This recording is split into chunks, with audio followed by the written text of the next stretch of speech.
Good evening and hello to everyone. We are back for week four Foundations of Worship. I hope you have enjoyed weeks one, two, and three as much as I have. It has been a joy to bring these to you and to teach. This is my first time in an effort to teach, and so I've discovered through this the difficulty and the nuances of time management. But it has been a wonderful thing to be able to help teach this class, and I look forward to what today has in store. I will be just completely upfront with you this week and say that this week was very difficult for me. I don't know if it was for the fact that I still struggle sometimes with the value of corporate worship, or if it is just kind of been the week that's been going on, or just a simple schedule thing. I don't know, but I have ready for us week four, and it is I struggled with, I think, mostly how to approach this, how to approach our talk of corporate worship. And so in starting with corporate worship, last week we debunked the myth of worship is not only in song. Worship is not just in music. And so I felt like we needed to start with a clear-cut definition of what corporate worship is. And so I will say I'm going to put this definition in the email that will come with the link of this video, as it has the last 2 to 3 weeks. But I will put this definition on there because this definition is meaty, it is deep, and there's a lot of unpacking that needs to happen in order to truly grasp what this definition states. This is a very well defined definition of corporate worship. However, I will be completely honest with you and say that it is heavy. So I'm excited to bring this week to you, and I hope you hear my heart in this, in my attempt to explain and just to generally talk about where we value corporate worship. What is the purpose of corporate worship? A lot of us may think that it is just a generalized, broad statement. Corporate worship is there because we're to serve God and glorify Him. And while that is true, there's so much more to this. We could even just make a whole lesson, a 6-week lesson on corporate worship. There's so many different facets to it. So let's dive in this week. This is the definition we're using for corporate worship. Corporate worship is the church's reverent and obedient service to God as regulated by His Word in the love of the Father through the mediation of the Son by the indwelling power of the Spirit on the Lord's Day and other duly appointed times, where we are strengthened by God to love the brethren, evangelize the nations, and engage the needy in preparation for the consummation of the kingdom. Wow. I'm sure you're sitting there thinking, Taylor, I didn't make it past the third line. So this is why I'm going to type this into the email so you can have this. This is a wonderfully stated definition of what corporate worship is and what it is supposed to be. What the goal of corporate worship is. So I'm going to go back and read this, and then we'll dive in. Corporate worship is the church's reverent and obedient service to God as regulated by His Word in the love of the Father through the mediation of the Son by the indwelling power of the Spirit on the Lord's Day and other duly appointed times, where we are strengthened by God to love brethren, evangelize the nations, and engage the needy in preparation for the consummation of the kingdom. I really feel like that could be a wonderfully written Baptist 3-point sermon just on that definition. But that is not what we're going to do this evening. That is just kind of a starting point for us. I would love to hear your thoughts on that definition and what parts really sunk in to you just off of first listening to them, and then go back and study this definition this week. This is a wonderful, wonderful passage to study because there's so much in it that we have to comprehend line by line in order to get to the next thing. What it means to be reverent and obedient in service to God, and what is it telling us that in the love of the Father through the mediation of the Son. I mean, right there we have the Lord's Prayer. The way in which we are supposed to pray. On the Lord's Day, obviously, the Sabbath, the Sunday for us, and other duly appointed times, that's in there for Wednesdays and any other time that we are gathered. So go back and study on this. Go back and pray over this. God, show me what I need to hear. Show me what I need to see in this definition. So real quick, I want to just set out, I hope you caught that nowhere in this definition of corporate worship did it say a certain number. Oftentimes in corporate worship, when we hear the term corporate worship, we think quantity in number. It's a large gathering of people. That is the corporate worship. It is the large mass of people gathered together, our church body. And the actuality of it is it can be a small gathering of people. It can be 4, 5, 6, 3. It is a more than one person gathering to glorify and exalt Christ, the way in which this definition stated. So I want to open up with Hebrews 10. It says, not giving up in meeting together as some are in the habit of doing, but encouraging one another, and all the more as you see the day approaching. We've all heard this verse. And that verse is usually used in defense for corporate worship. But there's a lot more to it. There's a lot more to just stating not giving up meeting together. I want us to look a little further into it and ask, what is it about this verse that supports corporate worship so strongly? Why is it used in defense of corporate worship? So personal contact with each other isn't really a suggestion in the Bible. It is commanded. A practical reason was given in the prior verse to that. It says relationships with other believers are one way to encourage to live out the faith we proclaim.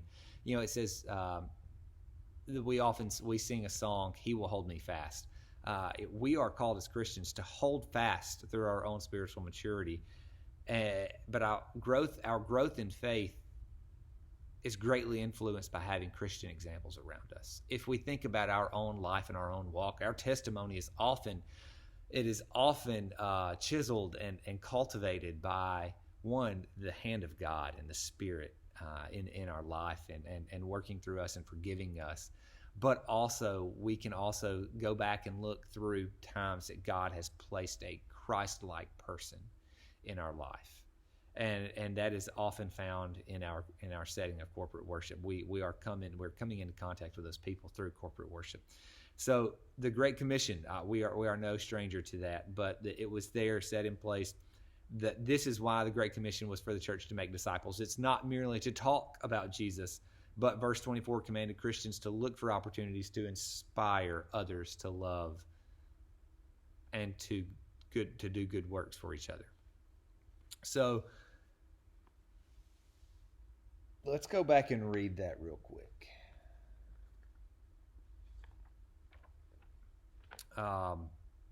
Not giving up meeting together, as some are in the habit of doing, but encouraging one another, and all the more as you see the day approaching.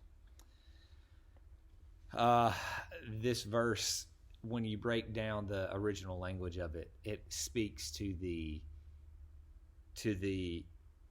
disapproval of failure to do this. So the Greek term here, I am terrible with my Greek wording and my vocabulary here. I'll be completely honest with you. I was more of a Hebrew guy, but so the Greek term here, it is ketelai is the root in the Greek, but it's a specific phrasing of this in ketelapontes. And so there won't be a test on that, and don't ask me on Sunday to repeat that. But this is really cool here. that is the only time in the Bible that this is used, this particular term. And so what it means, it literally boils down to, we are not to neglect meeting together. So when you use the term neglect, we're often thinking, I think my wife worked at DHR. And so this world, sadly enough, is full of instances where children are neglected. We think, sad stories where parents aren't providing for their kids, and the needs and the necessities, the basics of life are not met for these kids, and they don't get the time they need, and they don't get the attention and the care, the love that these kids desire. And so what that is saying in the level of corporate worship, we are not to neglect the necessity, the need, and the care of corporate worship in our life. It has to be there as a Christian. And so it's I find it appropriate that such a serious and authoritative tone is taken with the topic of not neglecting our call to attend church in a corporate worship setting. It is, Christians, we have an obligation to worship with each other, to join in a weekly, in a routine communal worship with each other. So this is not only necessary for discipleship, but so that we can meet each other's needs as well. We are living in a world that is it thrives off of putting people down. Miss Lurleen came up to us Sunday, and she said, a positive message, and how true that is, because that is so rare. And so through corporate worship, we are to build each other up, and we're to encourage one another and meet the needs as we see the others around us have. So Hebrews 3, it says, but exhort one another every day, as long as it is called today, that none of you may be hardened by the deceitfulness of sin. When I started studying this verse, I thought, oh, well, that's pretty plainly stated, but oh my stars, there's so much in this. But exhort one another every day. Guys, part of corporate worship is building in those relationships as our days go on. But it doesn't just mean, it says as long as it is called today. Today is in parenthesis. And by that, it is stating that as long as our salvation is good, as long as our eternal life with Christ is set. So when we say that it is no longer good, we are stating that God's salvation, the sacrifice of Christ, our eternal hope is not there. And so we are taking, our faith is based on the fact that this is eternal. So we know going into every day that we wake up, our salvation is good for that day. So we are to exhort one another, that none of you may be hardened by the deceitfulness of sin. So this brings into the realm and the picture of accountability. We worship with each other. We sin with each other. We pray for one another. And as we live life with one another through corporate worship, we are keeping each other accountable. We stand by each other. We sing, we pray, we cry. And we are to keep each other accountable through that, so that it says we do not find ourselves hardened by the deceitfulness of sin. So another example of this is in Colossians 3:16. It says, let the word of Christ dwell in you richly, teaching and admonishing one another in all wisdom, singing psalms and hymns and spiritual songs with thankfulness in your hearts to God. Yet again, another example of why corporate worship is so necessary. So we are to exhort one another. We are to exhort one another, as it said in Hebrews 3. But in Colossians 3, it says, let the word of Christ dwell in you richly, teaching and admonishing one another in all wisdom. We are to do this together. What it says after the comma, it says, let the word of Christ dwell in you richly, teaching and admonishing one another in all wisdom. After the word wisdom is to fall in place everything that we are to be doing together as we join in weekly worship. Singing psalms, this is literally from the book of that title. Hymns, that is all about a song that was written, poetry, song that was written to God, telling him how good he is, with a lot of adjectives defining and describing the attributes of God. That is what the hymns in the Bible were written as. And then it's the spiritual songs. This is all about experiences as Christians. This is all about the real life struggles and examples that we as Christians live through. So this is, when we see psalms, we're singing psalms from the book. When we see hymns, we're singing this way. When we sing spiritual songs, we are singing this way because it is outward experiences that involve Christ and involve God's hand, but they are more about the experiences that we have on a personal level. And so we are to do all of those together. Guys, I'm so excited about this concept of corporate worship. But we have to be there. It's not something that just happens. It's not something that when we just show up on Sunday morning, we flip a switch. Oh my word, we're in corporate worship. It is something that has to be prepared for. In the week one, we stated a myth that was worded as "I can worship anywhere," and we replace a specific location. We replace church with a specific location. Well, I'm sure we've all heard this. I can worship on the golf course. I can worship at the beach. I can worship, fill in the blank, hunting on the lake. I can worship, out wherever the case may be. But we can, and this brings me to one of my favorite quotes that I've ever come across. Theodore Roosevelt stated this, and I'll put this in the email as well in case any of you want to hear it. I haven't forgotten about you, Wendy. I'm going to get that quote to you. Theodore Roosevelt once said, "You may worship God anywhere at any time, but the chances are that you will not do so unless you have first learned to worship Him somewhere in some particular place at some particular time." I want to read that again. You may worship God anywhere at any time, but the chances are that you will not do so unless you have first learned to worship Him somewhere in some particular place at some particular time. Let's call a spade a spade. Our nature as humans are to sometimes not do as we're told, not do as we're instructed, to justify our actions in saying that I can still accomplish this, even though that's not what we're supposed to do. But it goes a step further. I've got Hallie. She's almost 2. If I handed Hallie my car keys and said, "Hallie, I've got a Publix pickup at 10 o'clock this morning. Could you go knock that out for me?" I shouldn't expect her to be able to do that because she has not learned. And it's the exact same way on a much heavier, a more weighty level.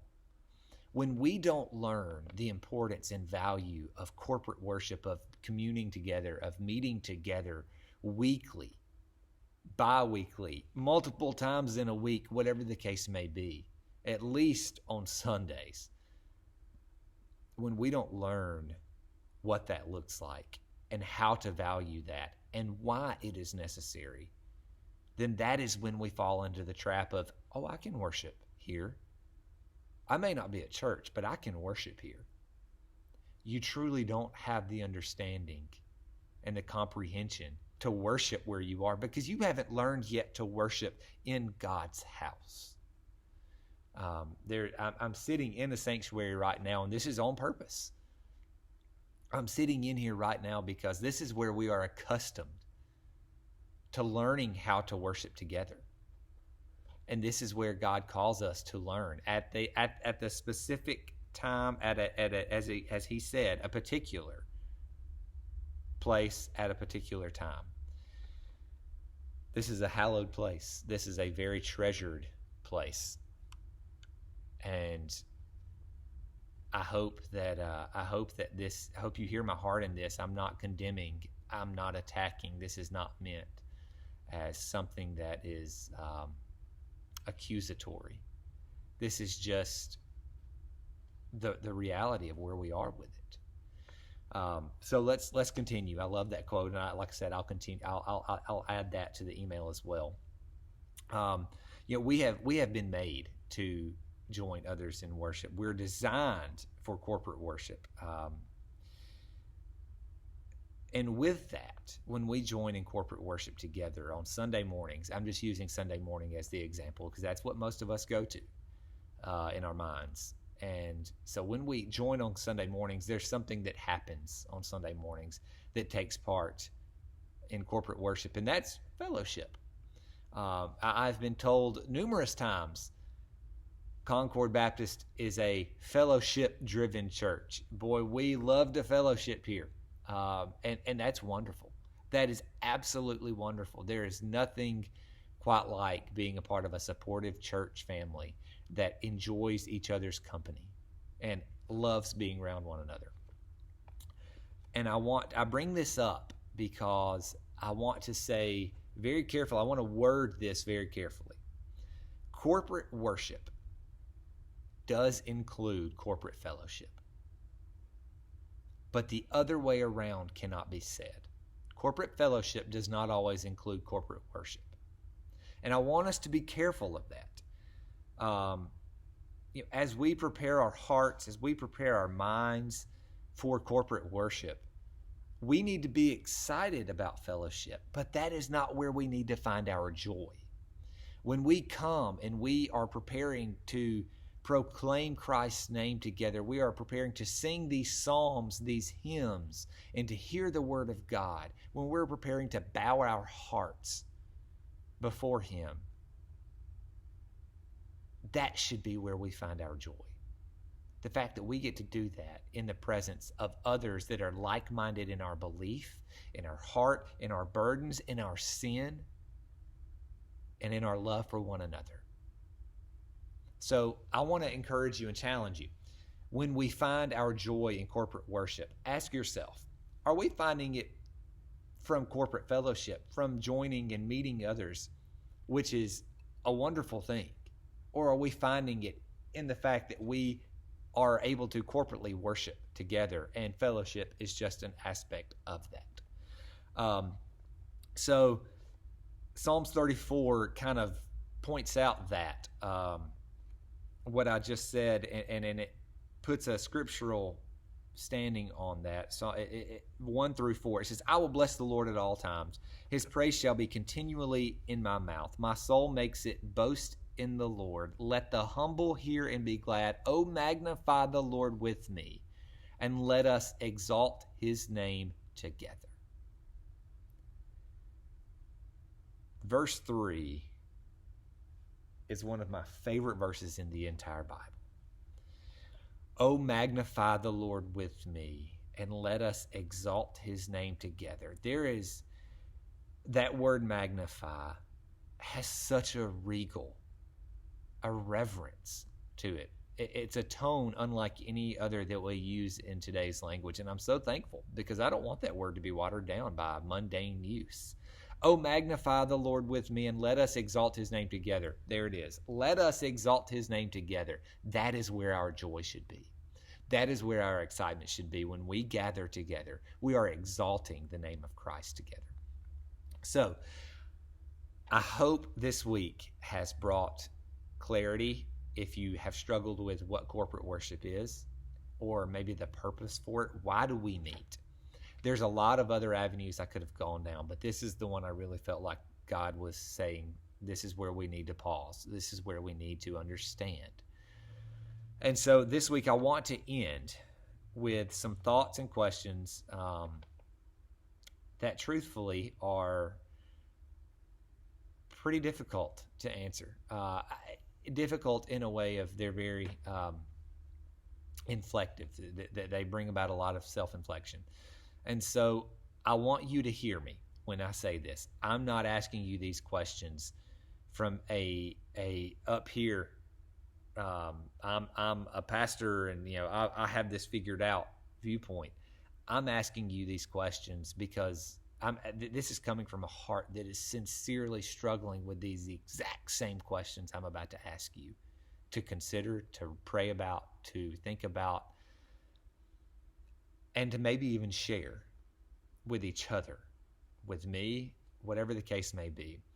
So I want you to sit down, and I want you to this week write out what it is that brings you excitement about corporate worship. I realize this is a very broad statement, a very broad thing to ask, but I'm going to refine down. I'm going to bring this down, but I want you to start at a very broad level. What is it that brings you excitement about corporate worship, about joining together? Write down what those points are and find what is bringing you that joy. And then pray, God, is this, am I on track? Am I valuing corporate worship the way in which I need to? Next, I want you to write down what you missed most about not being able to join in corporate worship during this drought, during this time of pandemic, when we couldn't, we legally could not join in corporate worship. I mean, like we could not in be safe. And so this brings me that none of this is meant to say if you're not coming because you feel unsafe. This isn't meant to bring that up at all. This is, as Pastor Kurt has mentioned many times, I'm in full support of his thoughts on this. If you feel like you're not coming because this is just not a comfortable time, you are uncertain on what's going on, and you feel like you need to stay out for your safety, that is completely understandable. So don't get me wrong. Don't hear me wrong on this. I'm not saying because you're not coming, you're in the wrong, okay? So the second thing was what you missed most about not being able to join in corporate worship when we were shut down, okay? Lastly, this is the difficult one. I want you to think about if the absence of corporate worship made you view or value it differently since we have returned.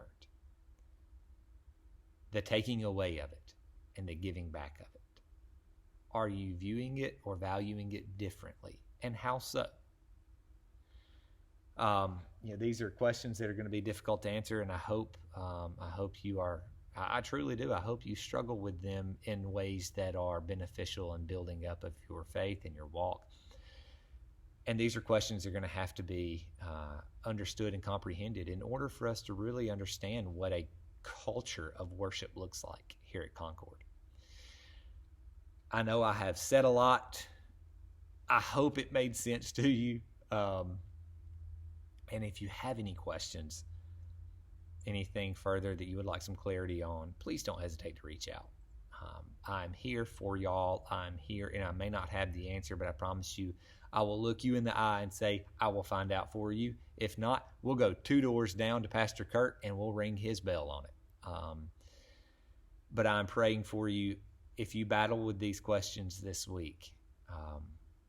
And if I can do anything to help, you let me know. I will be praying for you in this. I love you. I hope y'all have a wonderful week, and take care.